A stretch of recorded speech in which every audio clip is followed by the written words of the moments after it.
রিশু দাদা ভাই বাড়ি আসছে বাবা। বাবা রে কত সময় দেখেনি, সকাল থেকে ঘুম থেকে এখন ওঠেনি।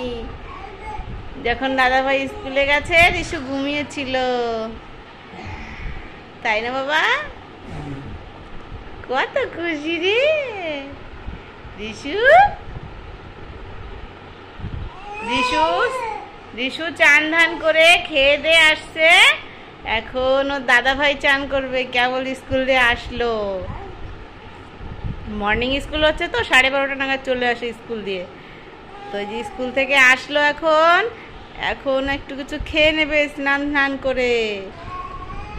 বাবান ওরে বাবা এখনই পড়ে যেত, দেখেছিস? কি নেবে তুমি?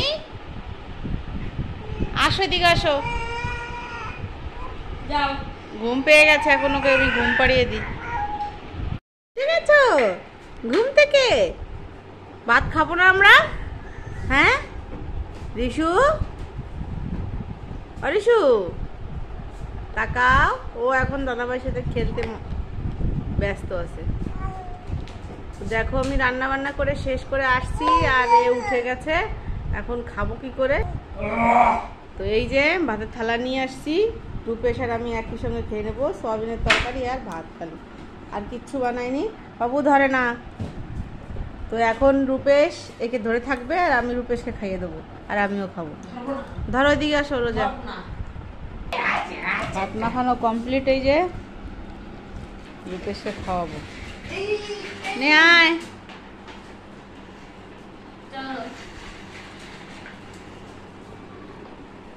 খালি গায়ে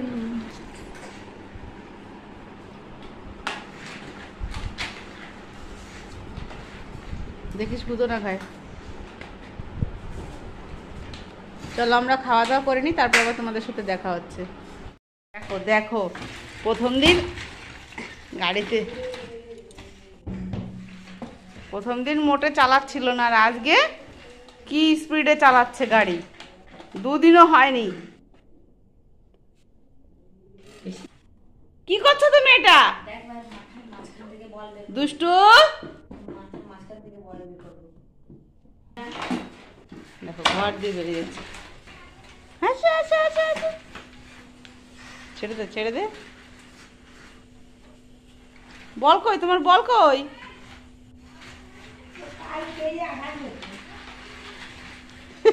বলটা ধরার জন্য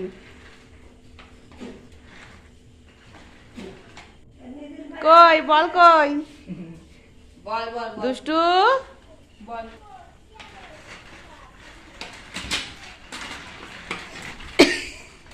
করি গুতে লাগতো রে।